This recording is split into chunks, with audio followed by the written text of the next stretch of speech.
Thanks everybody for joining. I'm gonna let Frederick go through what the work he's been doing this summer. I just wanted to thank him for joining me and having fun doing this stuff. Oh, yeah. Okay, Frederick, take it over. Before you take it over, just to let you know, I think everybody that joined is only my PhD students and one of my master's students. I cannot see anybody else. But so that's your audience. And I have one guy of the company said that he's gonna join in a few minutes, so he can jump in. I shouldn't wait for him. No, we can start. I who knows when he's gonna join, because people is working. So. Okay. So yeah, hi, thanks for coming, everyone. I'm Fritz. I'm a rising junior at the University of Rochester, and this is a presentation about the work I did with Dr. and Freddie all summer. I reached out to him at the beginning of the summer, and he was kind enough to work with me in my total lack of background experience. We met every other week while I progressed really slowly through the project. Modeling is really hard when you have never heard of any of the things you're trying to model. I was able to get some funding from the U of R Research and Innovation Grant Program, which is an admissions incentive thing designed for stuff like this. Yeah, I'm pretty happy with the progress made this summer in both modeling techniques and learning about how actual things actually work. So yeah, let's look at it. I'll try to keep this presentation pretty quick. I think it's around 10 to 15 minutes, and then interrupt me if you have any questions or anything, please. So yeah, here's a quick overview. These are the things we'll be talking about. I'll start with my motivation and my goals, and then I'll walk you through how Typhoon HIL, the software I built model in, works. I don't know if you guys have used it before or anything. And then we'll look at the model itself, and then we'll get some real data and compare it to my simulations. So this is me with my solar panels at my house, and this over here is the wiring diagram of that. We've had these Mysterious panels for about 5 years now, and I've been able to learn some things about residential installs through past jobs that I've had, but I wanted to delve deeper into how they actually work this summer, and learning to simulate them is definitely something that would give me that experience. And also I knew that I had a lot of production data from these panels that I could use like in the project, which I knew would help. So, and then one really quick note, the real install is 20 panels and 20 microinverters, which my computer wouldn't be able to simulate 20 inverters. So instead I modeled an aggregate model with 20 panels and one larger inverter. My main goal this summer was to learn more about renewable energy and especially how it interfaces with the grid. Knowing that I would have to teach myself almost everything, I set pretty basic goals for the actual project. I wanted to create the model and match it to my home install and work with some data to see how well it compared with the real thing. I had the lofty idea of going above and beyond and doing something cool with it, which I didn't really end up having time for. Yeah, so let's start with a quick overview of the software Typhoon HIL. So basically, this is the software that I used to build and simulate the model. I'll show you how it works. I put together a simple three-phase or a single-phase voltage measurer, something that I learned about this summer, how split-phase power works. And then we can see how the different apps work together to read it. So this is the quick model in the schematic editor. This is where you can build and compile the model. As you can see, there's a single-phase power source over here, and then connect to the ground, and then there's some voltage measurements in between. So what you do is you compile the model down here. It says it's compiled, and then you will run it in HIL SCADA, which is a separate window and a separate workspace. So that's over here, and there's 3 different. I put some digital displays on, and they're showing the voltages that I've measured, so you can read the outputs from the compiled model. So it's got the larger voltage, and then it's split based on how this works. And then you can also work with the model using Python scripts over in the script editor. So it's a little excessive for this example, but it helps with the more in-depth stuff that I did. So what I did is you run the simulation, you wait a second to let things settle out, and then you just read it and print it, and you can see that the 240 volts are printed down here in the console. You can work with CSV files and 1P and everything through there. So yeah, it's a pretty cool software. So now we can look at my model. So this is it. I started with the existing ALSET PV array model that Zingia did in a URP last summer, and then I connected it to a single-phase inverter example that came somewhat out of the box with Typhoon HIL. So if we go to look at it, here's the software. So we can start with the PV array. So this is the block that they made last summer. It just came as this block, so I had to fit all these different parameters to it and give it all these different inputs. And then I also had to make the DC circuit that it connected to, which is pretty simple. And if you want to read more about how this works, I have a link in the references for their paper on that, which is pretty cool. And then if we look at the inverter block, most of this is unchanged. It's basically adapted from a Typhoon example. It's got the circuit on the bottom with this inverter component, and then it's got the control systems on the top that control the inverter component and control how it works. And I messed around, so most of it's unchanged, but I messed around with a lot of parameters to make it run smoothly in my applications. So I learned a lot about this MPPT algorithm and then ended up not changing it because it wasn't the problem I was having or whatever. And then I don't really know how the current controller works. That's pretty well beyond my grasp of understanding as a second year undergrad. But it's pretty cool. I looked at it. I read about it some. Yeah, so that's this inverter block. And then this grid measurements block is pretty straightforward. It is basically some power probes and some voltage probes that make sure the grid is working as intended. We'll be able to read those when we look at the simulation. And then down here is a constant power load that you can turn on or off, and it doesn't really do anything for the actual analysis that I did, but it's cool to see that the power going out of the inverter and into the grid subtract the way you'd expect them to, and you put a load in between them. And then this is the grid source on the right. Yeah, so if we compile it and open it in SCADA, here you can see I used a screenshot of the schematic as a background to organize the different widgets, and then we've got the insulation input down here on the left, and the power load controls down here, and then a bunch of other output widgets around. So if we run it, give it a couple seconds to start up, and then you can see the voltages are what you'd expect them to be. Voltages over here and the current over here, and then this cool thing down here is the power trace graph. We've got the DC power in red and the grid measured power in green from the grid measurement block here, and then the inverter calculated power in blue, so those mirror each other pretty well. So the inverter isn't tuned perfectly. There's some noise, but in the stock inverter with their different setup, it also has pretty similar noise. It's either not a big deal or it's just a problem with the software, and I couldn't figure out a way to make that any better. Yeah, we can move the slider around, and you can see that the power responds accordingly, which is cool. We can also insert a cloud here, which will drop it down and then bring it back up in a couple seconds, which is also pretty cool. You can see there's a little bit of, yeah, you can see it follows it pretty closely. We'll wait for it to pop back up. And then, yeah, see, there it goes.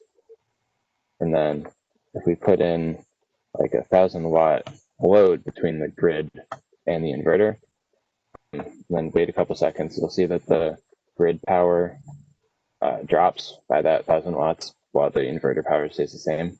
There it goes. That's pretty cool.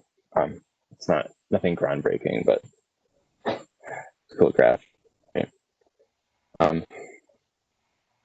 So yeah, that's this simulation. Let's stop that and go back to PowerPoint.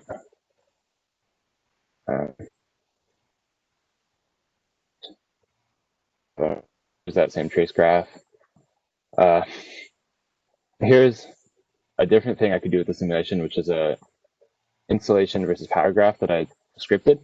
So basically, I created a linear space of insolation values between 100 and 700, and then for each value, I recorded the power output 20 times with like a 1 second pause between them to try to average out all that noise that you saw.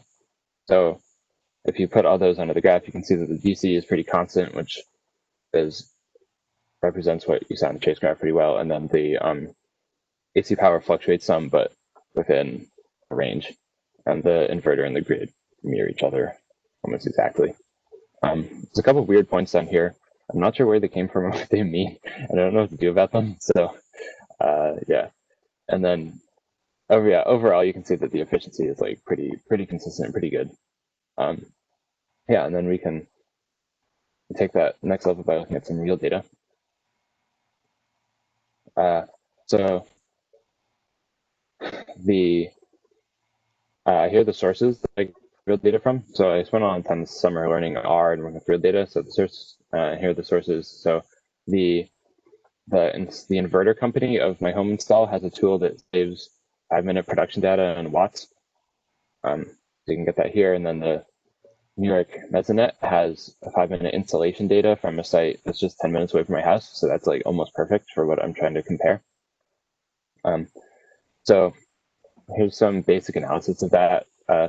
We start with every data point in a single month, and I picked September because the sun's rays are most direct on my panels in my house because they're at 38 degrees. And then so here's a scatter plot of all of those points. And then just to get rid of all that noise that comes from the clouds moving and the data being measured from like places a couple miles apart from each other, I averaged it to the half hour, so I average every half hour of data. And then I drew a best fit line over that half hour data, and then you can overlay that in the divisional scatter plot, which is a full visual. Then just to be clear, this is like a rough average estimation, and I'm just going to use it to see if there are similarities between the real data and the simulation output. In the future, I could include error bars and like do less averaging, but this was sufficient for my current knowledge of data science and for the simulation work that I did. Yeah, so now we can take that best fit line and put it onto the graph that I showed you guys before. And you can see that the shape isn't perfect. It's a little more curvy than the simulated stuff, but it definitely looks good. The trend is there. And then I did this with averaging, like I just said, so it's not really the reality, and more analysis could be done. Like you could get like bounds of variation of the cyan line or other techniques, but that could be done in the future. Yeah, so this graph right here is basically the culmination of my work this summer. It took a while to figure out how to make everything work the way it was supposed to, but you can see like it looks pretty good, and it's a nice it's a nice trend. It's fun. There definitely is more work that we can do in the future. So we could definitely, like I just said, we could do better data analyses. And then the model itself also isn't perfect. It could be tuned a little more to follow that curvature a little better. I tried to do that, and I was unsuccessful, so it might be pretty hard or not even possible to do that. It might be a problem with the PV simulator itself. I don't really know what's up with that. And then you could also do some other things like a FOB analysis or a battery study or like a time of year study. These are graphs of other months that are done. So all the months are slightly different because of different angles. And yeah, you could write something like that. Yeah, so here's some references. That's it. Thanks for listening. I thought this was a pretty interesting and rewarding project. So thank you, Luigi, for letting me do it with you and giving me some guidance. And yeah, that's it. Questions?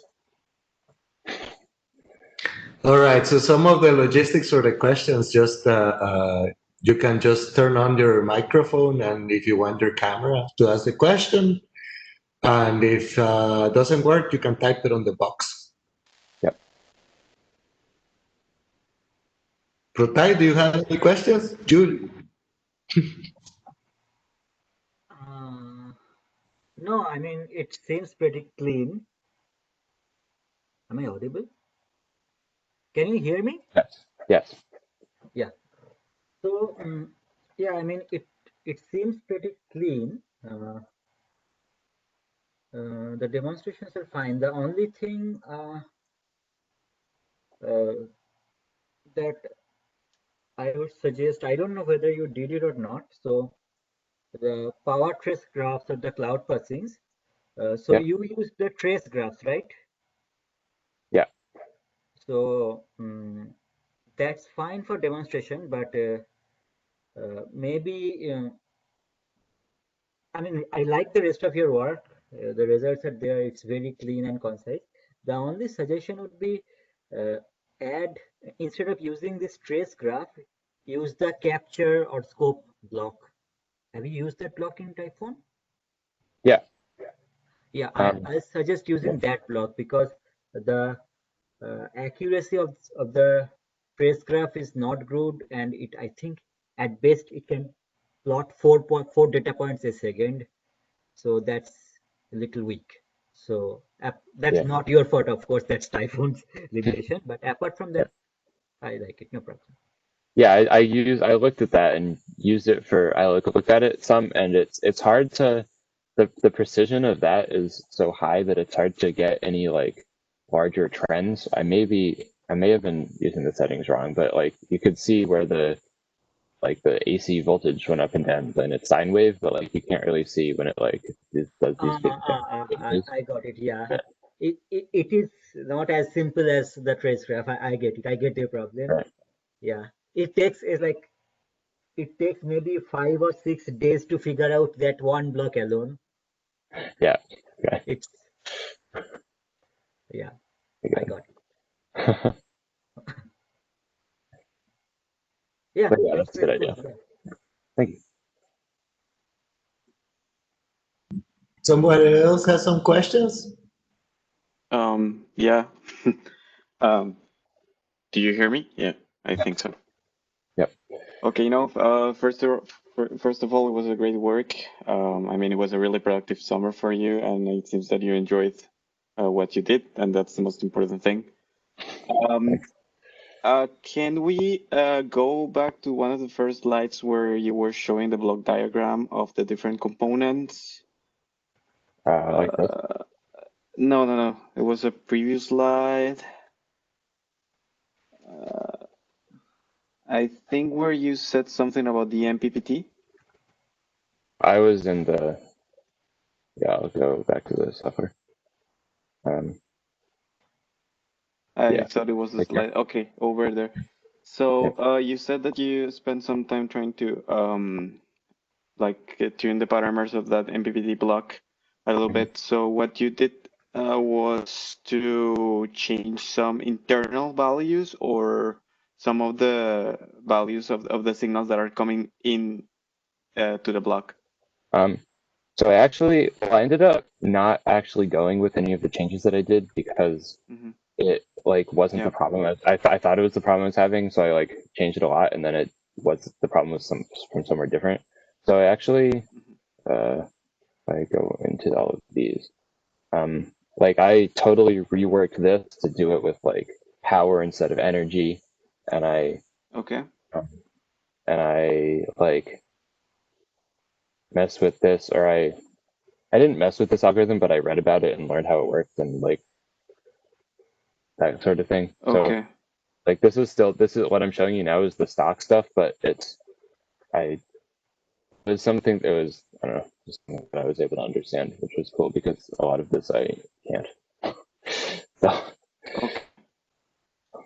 No, it's just that I was interested because one of the things that I read recently is that one of the approaches that have been proposed recently to integrate this kind of generation units into bigger frequency regulation schemes is by actually reducing the reference of the MPPT block so that you are producing less power than you should, but in the end, your generation unit is keeping a margin so that if more power is required from the grid to compensate for frequency variations, it can be provided. So I was just interested in that, but well, so it's nice that you have done it with power instead of energy, because it could be integrated into such an control strategy directly. But it's just that. So, but that was it. So thank you. Yeah, that makes sense. That's pretty cool. Yeah, thanks.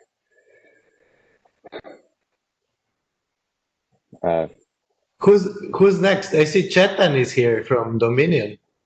Do you have some questions, Chetan?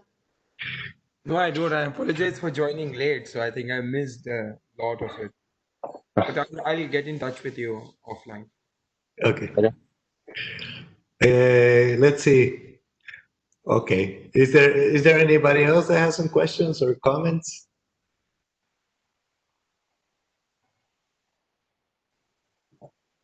No? Okay, so let me congratulate Frederick. I hope you like working with me. Maybe you want to join the team once you're done in Rochester. Yeah, maybe. But Yeah. I definitely, it's much higher on my radar now than it was at the beginning of the summer. So I don't even know if I'm going to go to grad school, but we will see. Great. Maybe I think you got some nice stuff, so maybe we can keep working together. Protype probably is interested in helping you a little bit. He's the main Typhoon guy, so Okay. we'll keep in Yeah, touch. maybe. Yes, definitely. All right. Thank you, everybody, for your time. Bye-bye. Bye-bye. Thank you. Take care. Bye. Bye.